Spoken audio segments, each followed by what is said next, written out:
নমস্কার, আপনারা দেখছেন তুহিনার হেলদি রান্না। আজ আমি নিয়ে এসেছি সম্পূর্ণ তেল ছাড়া কুমড়ো আলু পটলের তরকারি। আর এই রেসিপিটা এতটাই সুস্বাদু হয় যে এটা খেয়ে কেউ বলতেই পারবে না যে এটা তেল ছাড়া হয়েছে। আর এই রেসিপিটা দিয়ে রুটি, মুড়ি, লুচি, পরোটা সব কিছুই খাওয়া যাবে।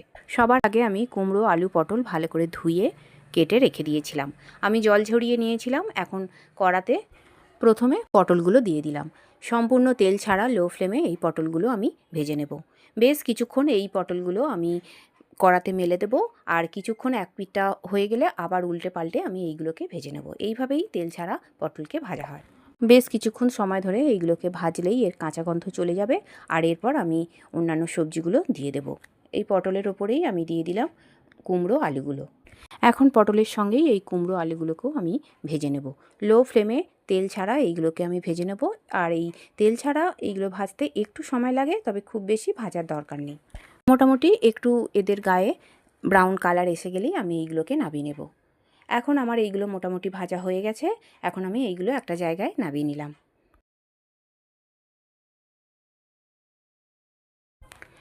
এখন এই সবজিগুলো নামিয়ে নেবার পর আমি কড়াটাকে ভালো করে পরিষ্কার করে নিয়েছি।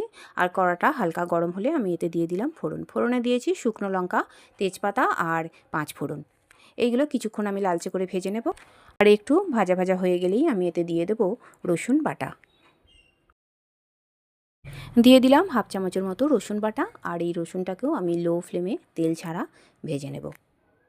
বেশ কিছুক্ষণ সময় ধরে লো ফ্লেমে আমি এইগুলোকে নাড়াচাড়া করব।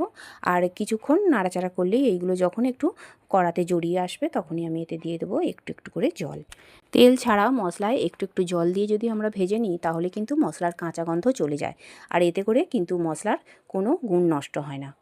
দিয়ে দিলাম একটুখানি জল। আর এই জলটা দিয়ে রসুনটাকে আরও কিছুক্ষণ আমি রান্না করে নেব। বেশ কিছুক্ষণ নাড়াচাড়া করলে রসুনটার কাঁচা গন্ধ চলে যাবে। আর এখন আমি এতে দিয়ে দিলাম একটুখানি আদা বাটা। ঠিক যতটা রসুন বাটা দিয়েছি ততটাই এখানে আমি দেব আদা বাটা।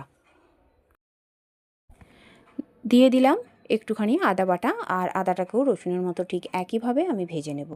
এইভাবে আদাটাকেও রসুনের মতোই কিছুক্ষণ নাড়াচাড়া করে নেব। আর যখনই আদাটাও বেশ কড়াতে একটু জড়িয়ে আসবে তখন আমি এতে দিয়ে দেবো একটুখানি জল। দিয়ে দিলাম একটুখানি জল। এখন এই জলটা দিয়ে আদাটাকে আরও কিছুক্ষণ রান্না করে নেব। এইভাবে কিছুক্ষণ রান্না করে নিলে আদাটারও কাঁচা গন্ধ চলে যাবে। আর এইভাবে রান্না করলে তেল ছাড়া কেউ বুঝতেই পারবে না যে এই রান্নাটায় তেল দেওয়া হয়নি। এখন আমি এতে দিয়ে দিলাম অর্ধেকটা পরিমাণে টমেটো কাটা। আর টমেটোটাকেও কিছুক্ষণ রান্না করে নেব। আর এরপর দিয়ে দেবো কয়েকটা গুঁড়ো মশলা। সবার প্রথমে আমি দিয়ে দিলাম হলুদ গুঁড়ো, তারপরে দিয়ে দিলাম লঙ্কা গুঁড়ো, তারপরে জিরে গুঁড়ো। সবই আমি ছোট্ট চামচের 1 চামচ করে দিয়েছি। আর এখন আমি এতে দিয়ে দিচ্ছি কাশ্মীরি গুঁড়ো লঙ্কা। কাশ্মীরি গুঁড়ো লঙ্কাটা দিলে তরকারির কালারটা বেশ সুন্দর হয়, তবে এতে কিন্তু ঝাল হবে না। আর এরপর আমি এতে দিয়ে দিয়েছি একটুখানি জল। এই জলটা দিয়ে সমস্ত মশলাকে আমি বেশ কিছুক্ষণ সময় ধরে কষিয়ে নেব। আরও একটুখানি জল দিয়ে দিলাম। বারে বারে একটু একটু করে জল দেব। আর লো ফ্লেমে আমি এই মশলাকে কষিয়ে নেব। যত সময় ধরে একটু একটু জল দিয়ে মশলাকে কষানো যাবে ততই কিন্তু তরকারির টেস্ট বাড়বে। এইভাবে আমি বেশ কিছুক্ষণ অনবরত নাড়াচাড়া করে যাব। আর এতে মশলাগুলো খুব সুন্দরভাবে কষানো হয়ে যাবে। মশলাগুলো যখন কষানো হয়ে যাবে তখন আমি দিয়ে দেবো সেই ভেজে রাখা সবজিগুলো। তবে তার আগে আমি আরও একটুখানি জল দিয়ে দিলাম। আরও একবার এটাকে কষিয়ে নেব। এখন আমার মোটামুটি মশলা কষানো হয়ে গেছে। এবার আমি এতে ভেজে রাখা সবজিগুলো দিয়ে দিলাম। সবজিগুলো মশলার ওপরে দিয়ে দেবার পর আমি মশলার সঙ্গে সবজিগুলোকে ভালো করে কষিয়ে নেব। এই কুমড়োর তরকারি একটু কষিয়ে কষিয়ে রান্না করলে বেশ তরকারি টেস্টি হয়। এরপর আমি এতে দিয়ে দিলাম ভিজিয়ে রাখা ছোলা। আমি আগে থেকেই ছোলাগুলোকে ভিজিয়ে রেখে দিয়েছিলাম। ভেজানো ছোলা দিলে এই কুমড়োর তরকারির টেস্ট খুব সুন্দর হয়। আর অল্প একটুখানি জল দিয়ে দিলাম। আর ভালো করে আমি মিশিয়ে নিলাম। আরও একটুখানি জল দিয়ে দিলাম। তবে কুমড়োর তরকারিতে কিন্তু একেবারে অনেকটা জল দিলে এই তরকারি খুব টেস্টি হবে না।